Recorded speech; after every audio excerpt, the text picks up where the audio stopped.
இறைவார்த்தை கேட்டு இதயத்தில் ஏற்று எந்நாளும் வாழ்ந்து என்றும் பறைசாற்று இறைவார்த்தை கேட்டு. முதல் வாசகம். ஆண்டவராகிய உம்மை புகழ்ந்து கொண்டே சென்றனர். சாலமோனின் ஞான நூலிலிருந்து வாசகம். அதிகாரம் 18, இறை திருவசனம் 14 முதல் 16 வரை மற்றும் அதிகாரம் 19, இறை திருவசனம் 6 முதல் 9 வரை.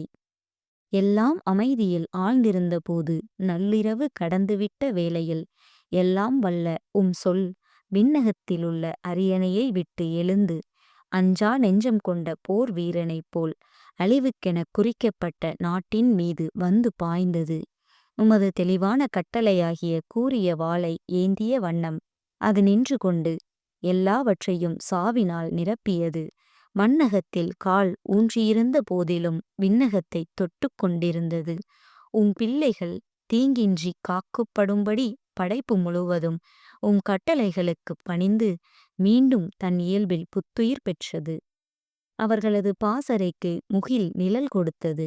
முன்பு தண்ணீர் இருந்த இடத்தில் பின்பு உலர்ந்த தரை தோன்றிற்று. செங்கடலினூடே தங்கு தடை இல்லாத வழியும் சீரிப்பாயும் மலைகளினூடே புல்திடலும் உண்டாயின.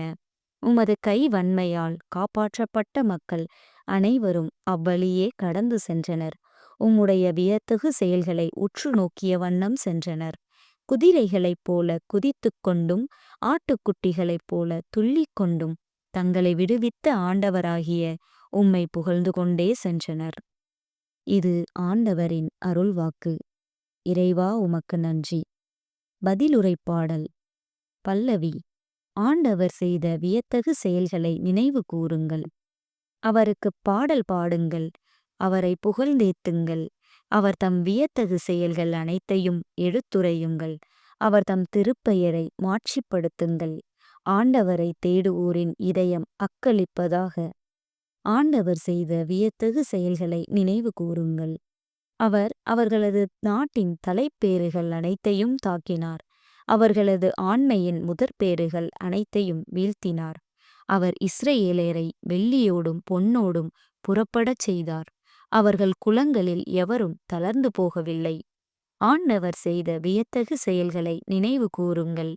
ஏனெனில் தம் அடியார் ஆபிரகாமுக்கு அளித்த தமது தூய வாக்குறுதியை அவர் நினைவு கூர்ந்தார். அவர் தம் மக்களை மகிழ்ச்சியோடு வெளிக்கொணர்ந்தார்.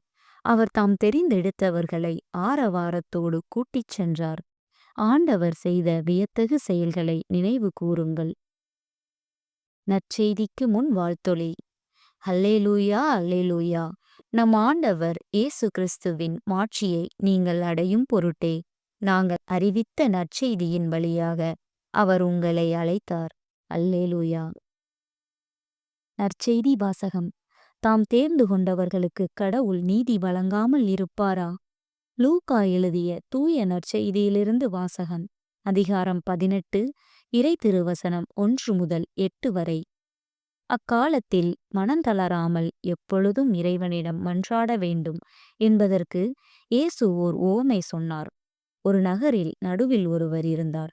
அவர் கடவுளுக்கு அஞ்சி நடப்பதில்லை, மக்களையும் மதிப்பதில்லை. அந்நகரில் கைம்பெண் ஒருவரும் இருந்தார். அவர் நடுவரிடம் போய், என் எதிரியை தண்டித்து எனக்கு நீதி வழங்கும் என்று கேட்டுக்கொண்டே இருந்தார். நடுவரோ நெடுங்காலமாய் எதுவும் செய்ய விரும்பவில்லை. பின்பு அவர், நான் கடவுளுக்கு அஞ்சுவதில்லை, மக்களையும் மதிப்பதில்லை என்றாலும் இங்கைம்பெண் எனக்கு தொல்லை கொடுத்து கொண்டிருப்பதால் நான் இவருக்கு நீதி வழங்குவேன். இல்லையானால் இவர் என் உயிரை வாங்கிக் கொண்டே இருப்பார் என்று தமக்குள்ளே சொல்லிக் கொண்டார்.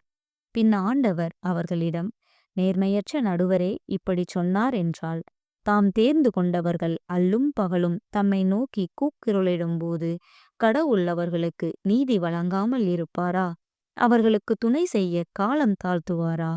விரைவில் அவர்களுக்கு நீதி வழங்குவார் என நான் உங்களுக்குச் சொல்கிறேன். ஆயினும் மானிட மகன் வரும்போது மண்ணுலகில் நம்பிக்கையை காண்பாரோ என்றார். இது ஆண்டவரின் அருள்வாக்கு. கிறிஸ்துவே உமக்குப் புகழ்.